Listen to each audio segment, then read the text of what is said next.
Dobrý deň, volám sa Jakub a v dnešnej časti si povieme o pripojení a prvom spustení cepovej kosačky s posuvom Orkan KTKS Puma.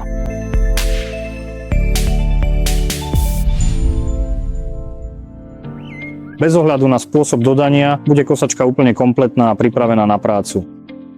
V prípade doručenia paletovým kuriérom venujte pozornosť dokumentom, ktoré sú pripevnené k stretch fólii. Ide o nákladný list a vedľa neho sa nachádzajú dokumenty k stroju. Nezabudnite ich z fólie pred rozrezaním odstrániť. V tejto chvíli môžeme prejsť k vybaleniu stroja z fólie. Po odstránení fólie môžeme prerezať zaisťovacie pásy. V tomto momente je stroj pripravený na bezpečné pripojenie k traktoru.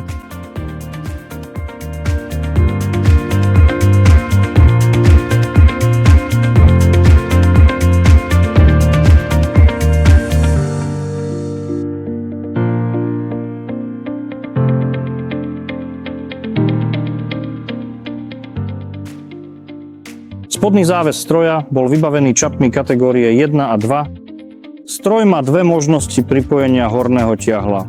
Prvou možnosťou je záväz na kyvadle.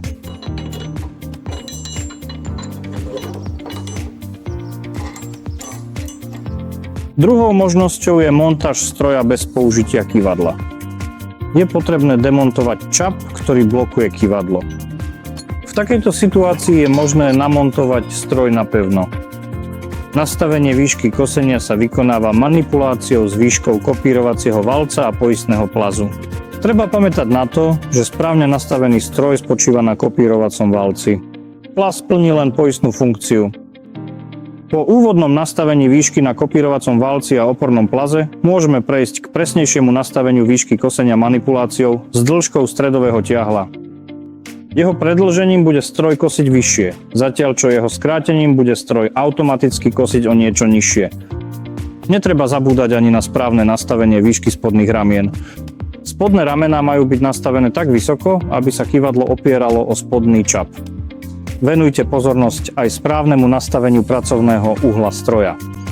Pri správnom nastavení bude logo Orkan Technológia vypálené na vrchu v rovine s miernym sklonom k zadnej časti stroja.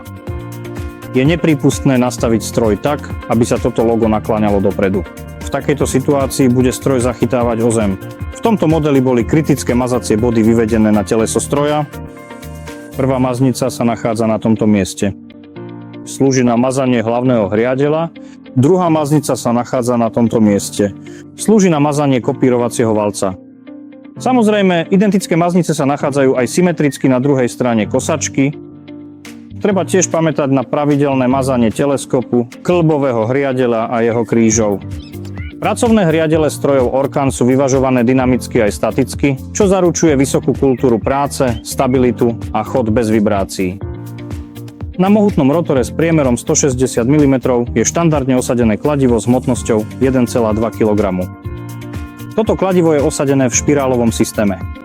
Skvele sa hodí na trávu, úhory, medziplodiny alebo akúkoľvek zelenú krmovinu. Voliteľne môžeme na stroji použiť nože typu Y.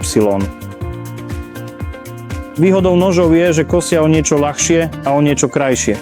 Výborne sa osvedčia pri zelenej krmovine, tráve, medziplodinách aj úhoroch. Výhodou kladiva je zasa to, že si v prvom rade poradí aj s väčšími vetvami. Navyše má veľkú plochu. Vďaka tomu pri práci vytvára prúd vzduchu, ktorý bez problémov zdvihne ležiacu prerastenú trávu. Model KTKS Puma je vybavený talianskou prevodovkou od firmy CMR Borzano. Ide o prevodovku prispôsobenú na otáčky 540 otáčok za minútu. Nepripustná je práca pri otáčkach 540 Eco, 750 a 1000 otáčok hriadela. Aspoň raz za sezónu treba vymeniť olej v uhlovej prevodovke.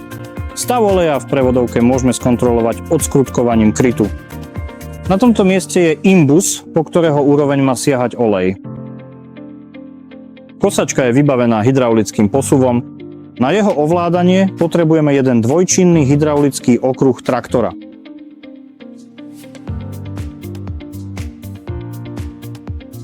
Stroj môže byť vybavený aj hydraulicky otvárateľným zadným čelom.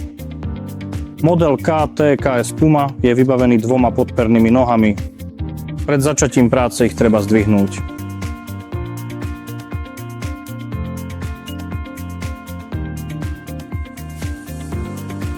hoci najlepším spôsobom je ich vybratie a ponechanie v garáži.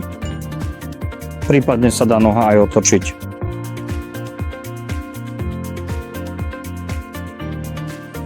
V tejto polohe bude tiež menej vystavená kontaktu so zemou.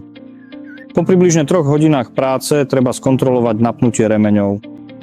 Remene napíname dotiahnutím napínača vo forme kladky.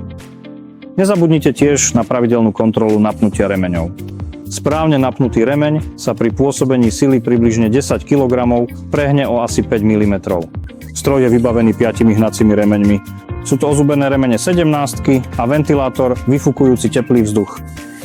Samotný kryt je tiež dobre vetraný, čo zabezpečuje prísun čerstvého chladného vzduchu. Stroj je štandardne vybavený univerzálnym klbovým hriadeľom. Je možné, že priložený hriadeľ bude o niečo dlhší, v takom prípade je potrebné ho skrátiť. Čo sa týka návodu, ako ho skrátiť, ten je k dispozícii na našom kanáli na YouTube. Samozrejme, ak už máte vo výbave svojej farmy iný hriadeľ, nič nebráni tomu, aby ste ho použili. Samotný stroj pracuje naozaj ľahko, takže aj slabší hriadeľ by mal v teste obstáť. V prípade výskytu vibrácií okamžite prerušte prácu. Práca s vibráciami môže kosačku zničiť. Najčastejšou príčinou vzniku vibrácií je poškodené kladivo alebo jeho chýbanie. Vyhadzovanie koseného materiálu je možné regulovať manipuláciou s výškou zadného krytu. V prípade otvoreného krytu sa výborne hodí na kosenie úhorov, všetkých druhov tráv alebo medziplodín, zatiaľ čo zatvorený kryt je vhodný, ak chceme hmotu dôkladne rozdrviť, alebo v prípade konárov. Mali by ste sa tiež oboznámiť s návodom na obsluhu dodaným k stroju. Vedomosti z neho získané umožnia bezporuchovú a dlhú prevádzku stroja.